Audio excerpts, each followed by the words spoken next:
یہ سارے اللہ کی جنود تھے، یہ اللہ کے سپاہی تھے، اسی کے لشکر تھے، لیکن وہ سماوات کے ایک جنود کا بھی ذکر کرتا ہے۔ اور یہ ہیں وہ فطرت کی قوتیں، ملائکہ کی قوتیں جو تقویت پیدا کرتی ہیں آ کر۔ یہ کیسے ہوتا ہے؟ جنود السماوات والارض۔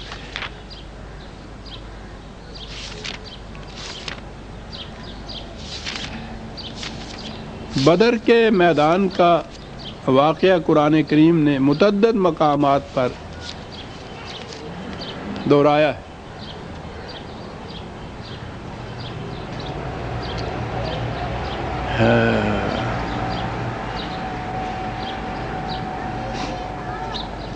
یہ ہے حنین کے واقعہ میں۔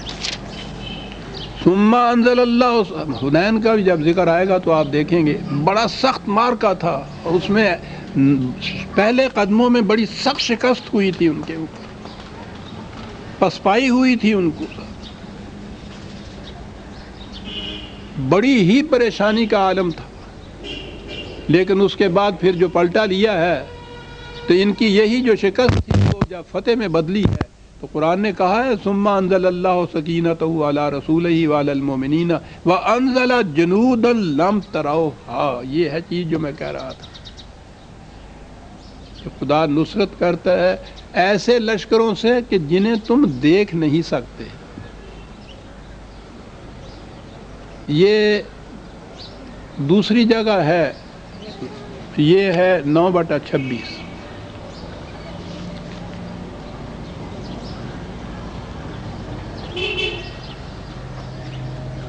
دوسرے مقام پہ یہ کہا ہے کہ یہ جنود السماوات جو آتے ہیں وہ آتے ہیں لیثبت اقدامکم، وہ کرتے کیا ہیں؟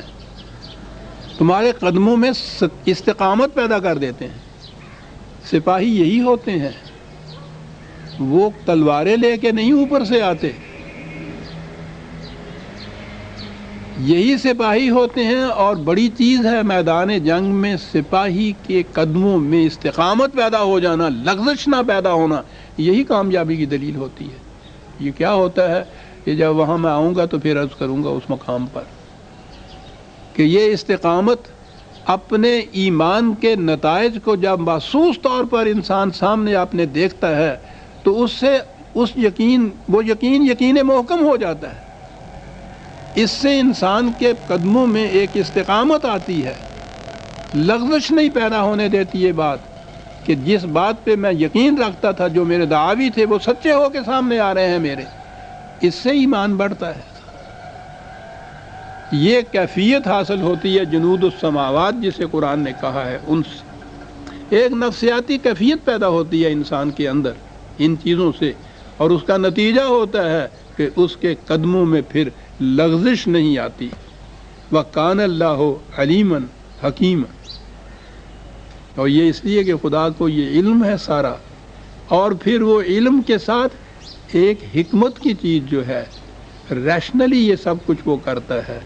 ایسے نہیں ہے کہ تمہیں بیٹھے بٹھائے ہوئے فوق الفطرت قوتیں آ جائیں اور وہ مارتی چلے جائیں، تم بیٹھے ہوئے ہو اور اس کے بعد جا کے تم میدان جنگ کے اوپر فتح حاصل کر لو، ایسا نہیں۔ علیمن کے ساتھ حکیمہ ہے۔ جو چیز اس طرح سے فوق الفطرت طریقے سے ہوتی ہے اس میں تو حکمت کوئی نہیں ہوتی، وہ تو ریشنلی نہیں ہوتا، ریزن اس کے لیے نہیں آپ دے سکتے۔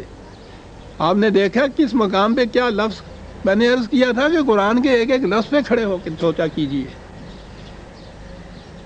جنود السماوات آتے ہیں، لیکن وہ بھی جب علم انسانی آگے بڑھے گا، جب اس کا تجزیہ کرے گا، جب حکمت سے کام لے گا، ریشنلائزیشن ہوگی جب ان امور کی، اس وقت یہ نظر آئے گا کہ یہ چیز جو تھی یہ کس طرح سے واقع ہوئی تھی۔ ایسے بات نہیں کہ ذہن میں ہی تمہارے نہ آ سکے، عقل اس کو تسلیم ہی نہ کر سکے، تم اس کی جسٹیفیکیشن نہ دے سکو، کوئی ریزن نہ دے سکو اس کے لیے۔ یہ اس قسم کے معجزات نہیں تھے، وہ جو ہم نے بعد میں اپنے ہاں سے وضع کیے کہ وہ صاحب پہ وہ آسمان کی چڑیا آتی تھی، وہ کنکری مارتی تھی اور اس کے ہاتھی کے وہ سوار کے سر پہ لگتی تھی، ہاتھی کے پیٹ میں سے نکل جاتی تھی، اس میں آپ حکمت کسی طرح سے بھی پیدا نہیں ہو سکتی، وہ خدائے حکیم کا فعل نہیں ہوتا، آپ اس کو ایکسپلین ہی نہیں کر سکتے کہ کیسا ہوا، سوائے اس کے ساتھ معجزہ تھا، ہو گیا۔ بدر کے میدان میں جیسے ہم نے میں آگے آتا ایسی صورت میں وہ بات آئے گی کہ جب دیکھا کہ اس طرح سے فتح نہیں ہو رہی، شکست ہو رہی ہے، تو آپ نے مٹھی بھر کے کچھ کنکریوں کی یوں مارا اور وہ قریش کے سپاہیوں کی آنکھوں میں جا کے لگی، سب اندھے ہو گئے اور بھاگ گئے۔ حکیمہ نہیں ہے یہ، معجزہ تو وہی وہ ہوتا ہی وہ ہے کہ جس میں عقل عاجز آ جائے، یہ تو لفظی جس سے ہے۔ تو جہاں انسان کا عقل اور فکر اور تدبر عاجز آ جائے، سمجھ نہ سکے، اس کام کو آپ علیماً حکیمہ کیسے کہہ سکیں گے صاحب؟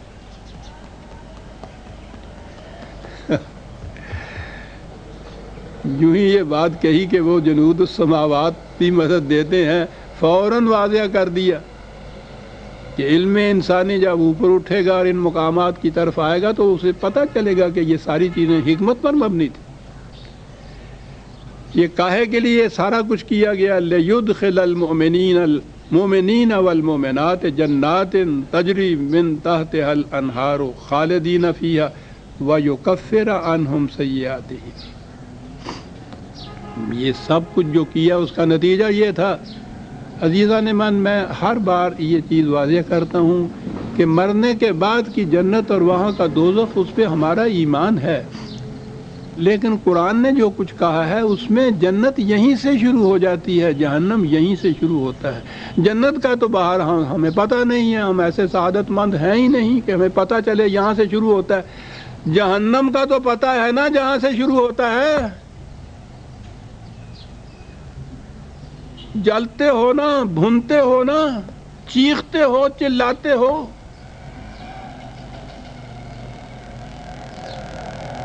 اور پھر یہ کیفیت، فما ہم بخارجین من النار، جتنی جی چاہے کوشش کرو کہ یہاں سے نکل جاؤ، نکل بھی نہیں سکو۔ ساری دنیا ایک جہنم میں ہے اس وقت عزیزان من۔ قیامت موجود جو ہے، سخنز نامہ و میزاں دراز تر گوئی، ہزار حیف نہ بینی قیامت موجود۔ اس قیامت کی باتیں تو بہت تم کرتے ہو، افسوس اس بات پہ ہے کہ جو موجود قیامت ہے وہ تمہیں نظر نہیں آ رہی صاحب۔ قرآن قیامت موجود کا بھی ذکر کرتا ہے۔ یہ جو اس نے کہا ہے کہ سکینت دیں گے، فتوحات سے کشاد ہو جائے گی راستوں کی، کاہے کے لیے ہوگا؟ اس دنیا کی جنت ہے وہ جو آپ کو دی۔ جو کچھ ان سے ملا تھا، میں آؤں گا جب حضرت عمر رضی اللہ تعالیٰ عنہ کے زمانے میں ایران جب فتح ہوا ہے تو فتوحات ایران میں جو چیزیں ان کو وہاں نظر آئیں اور ملیں، وہاں جو سپہ سالار نے عمر بن عاص سے انہوں نے جو چٹھی لکھ کے خط بھیجا حضور کو، حضرت عمر خلیفہ کو، اس میں یہ لکھا تھا کہ وہ قرآن نے جن نعمتوں کا ذکر کیا ہوا ہے جنت کے اندر، ہم نے اپنی آنکھوں سے یہاں دیکھا ہے ان کو۔ ان کے مالک بنے تھے اس قسم کی نعمتیں، اس قسم کے ثمردار درخت کہ جو کبھی خشکی نہ ہوں، رواں پانی ان کے نیچے سے جائے، سڑان والا پانی نہیں، آب رواں، جوئے نور چلتی رہے ہمیشہ کے لیے۔ وَيُكَفِّرَ عَنْهُمْ سَيِّئَاتِهِمْ، وہاں وہ کہا تھا نا کہ وہ جو تمہاری طرف چشمہ کرتے ہیں الزامات، ان کو دھو۔ یہاں یہ کہا کہ یہ جو چھوٹی موٹی ناہمواریاں پیدا ہو جاتی ہیں ان معاملات میں، کوئی تدبیری غلطی ہو جاتی ہے، یہ سب کچھ ہوتا ہے انسانوں کے ہاتھوں سے، یہ سب کچھ جو کیا یہ سارا کچھ ہوتا ہے، کچھ غلطیاں ہوتی ہیں، کچھ سہو ہوتا ہے، کچھ نسیان ہوتا ہے، تدبیری طور پہ غلطی ہو جاتی ہے، لیکن جب آخر الامر فتح ہو جاتی ہے تو وہ ساری ڈھک جاتی ہیں، وہ باقی نہیں رہتی۔ کہا یہ ساری فتوحات اس لیے دی ہم نے کہ تمہارے خلاف جو الزامات چسپاں ہوتے تھے وہ دور ہو جائیں، اور یہ جو کوئی تدبیری غلطیاں، کوئی صاحب، یہ انسان ہے بہرحال، یہ جو لشکر ہے، یہ سپاہی ہیں تمہارے ساتھی جو ہیں، یہ کچھ ہو سکتا ہے، لیکن آخر العمل جو اتنی بڑی فتوحات ہوئی ہیں نا، انہوں نے ان غلطیوں کی جو نقصانات ہونے تھے ان نقصانات کی تلافی کر دی ہے سر۔